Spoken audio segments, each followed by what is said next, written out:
Today I'll be exploring the kink queening and face sitting, practices that intersect power, pleasure, and psychology. Whether you're a clinician or a kink enthusiast or someone who's simply curious, this video will unpack the historical roots, the psychological appeal, and the critical safety frameworks to have a fun time while you queen. Let's define some terms. Face sitting involves one partner sitting on another's face, typically for oral stimulation or dominance. Queening expands this into a more ritualized power exchange where the seated partner, the queen or the royal, is worshipped, served, obeyed, often with kind of a theatrical or a ceremonial flair. Historically, similar power dynamics appear in ancient erotic art. Think Mesopotamian temple priestesses. The modern fetishization of queening likely emerged alongside 20th century BDSM subcultures, where role play around aristocracy and servitude became a vehicle for exploring taboo power imbalances. So let's look a little bit about the dominant and submissive perspectives. For the dominant, or the queen or the receiver, the appeal often ties to agency and reclamation. For people in marginalized genders or other marginalized bodies, especially women and queer folks, occupying physical and psychological dominance can counter societal narratives that shame them for claiming pleasure or taking up space. In a healthy consensual context, the worship element can satisfy fantasies of being adored or revered, a temporary escape from mundane power imbalances and structures. Also, sensory control. The act of dictating rhythm, pressure, and breath can create an intoxicating sense of embodiment and authority. For the submissive or the giver, they may enjoy the surrender and catharsis of it all. Submitting to sensory overload, smell, taste, breath restriction can induce a meditative or trance-like state, offering relief from hypervigilance or other daily stressors.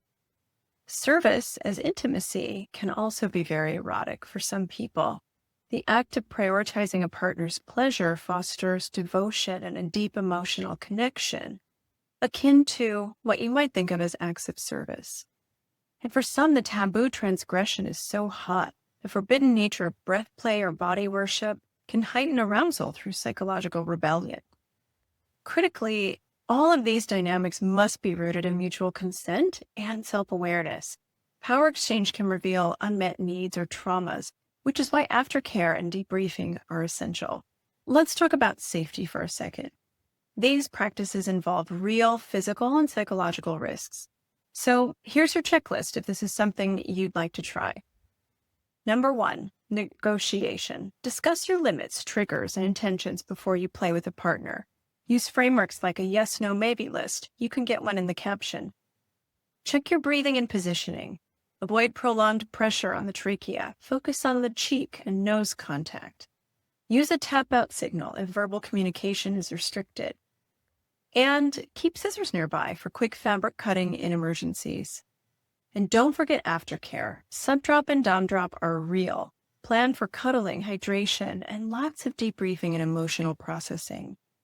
And you might want to avoid queening if either partner has respiratory issues, trauma triggers around suffocation, or any unresolved stuff around breath play. For any fellow clinicians watching, note that clients may bring up these practices with shame or confusion. It's really important that you affirm that kink is not pathology unless it causes distress or harm. And explore the meaning behind the kink. Is it about regaining autonomy, trust repair, sensory seeking? And watch out for coercion masking as consent. Key phrases are things like, I do it to keep my partner happy. So remember, at its core, queening and face sitting are about intentional power, playfully rewriting societal scripts around gender, pleasure, and control. Whether you're a practitioner or a participant, remember that ethical kink is rooted in communication, agreements, self-awareness, and joy. So drop your questions below, and if you found this helpful, subscribe for more sex-positive content here. Until next time, stay curious and compassionate.